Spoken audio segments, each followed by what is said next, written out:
think my very nature is I'm a very shy person, basically. Very private. You know, going through my whole career, it was always a problem trying to balance the act of doing interviews and talking to media and keeping my own privacy. So this was a story that I really wanted to tell right after my time in Formula One, because I felt that no one really, you know, there were very few people who were on the inside who understood what had happened. But as time went on, you know, I settled my piece with the story. It gave me a lot of confidence. There was a lot of areas where, a lot of the memories which were very difficult to bring up and left me very vulnerable, I suppose.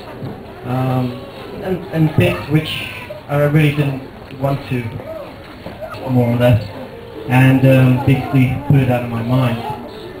But you know, Steve and I have been working together for 2 years, and obviously we talk a lot about Formula One and what it takes to get there. And I obviously had to dwell deeply into my own emotions and the difficulties about how to get that, and to share with Steve some of the stories of what happened during those years. And it was at this point where I think we were both talking about, you know, good opportunity to write a book. And I said, yeah, do you know anyone who knows how to write books?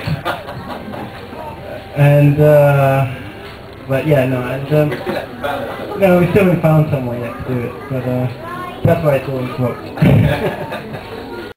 And so I shall pose these questions to Alex. Please forgive me in advance if I don't pronounce your names correctly. The first question is from Ahmad Sharin bin Abdul Rashid. I hope I said that correctly. Yeah. Alex, that question, what's the toughest part or the biggest difficulty in being a Formula One driver during your career? The two really tough bits about Formula One. One is getting there. The amount of money you need to find, sponsorship, that's really the difficult bit. You know, Steve alluded to it very well that, you know, Lewis Hamilton picked up by McLaren very early on, and sponsorship pretty much took care of itself. But the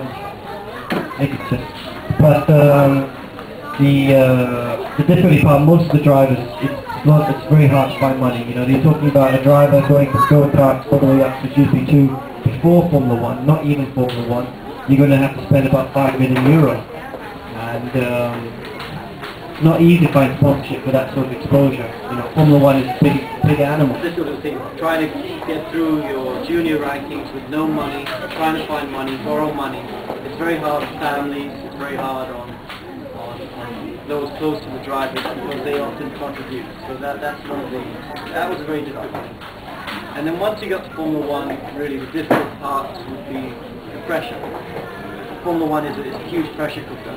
You can have 3 excellent races, and you can have 1 bad race, and instantly you get written off. You're only ever as good as your last race. And don't forget, Formula One is the most watched sport in the world. Maybe World Cup and Olympics will get more viewers, but that only happens once every 4 years. So dealing with the pressure and the expectation, especially when I came from Malaysia, which at the time did not understand that it's not possible to win in a Minardi, which was the car I drove at the time. For free using AirAsia. But there were similarities when you were with Minardi, because they had a Minardi who also owned a fleet of aircraft. Yeah, that's true. In Minardi's case, we had European Aviation was Paul Stoddart's company, so we always travelled by his jet for free. That wasn't a problem. You know, I remember one flight from, I think it was from the States back to the UK, and there was this big 747 Jumbo, and there were 4 of us in the flight. The flight attendants outnumbered the actual people on the flight. It was obviously a terrible waste. But in AirAsia's case, you know, it's 2 separate companies, and they run as separate companies, and they have to stand on their own 2 feet. So no, I mean, we have to buy Lotus Racing has to buy their own tickets from AirAsia if they want to use AirAsia. The final question, we shall law. Nice one.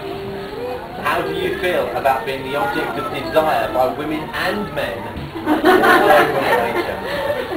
I'm surprised you didn't ask me that question. But, yeah, we'll put it to you. well known Malaysians have very bad taste.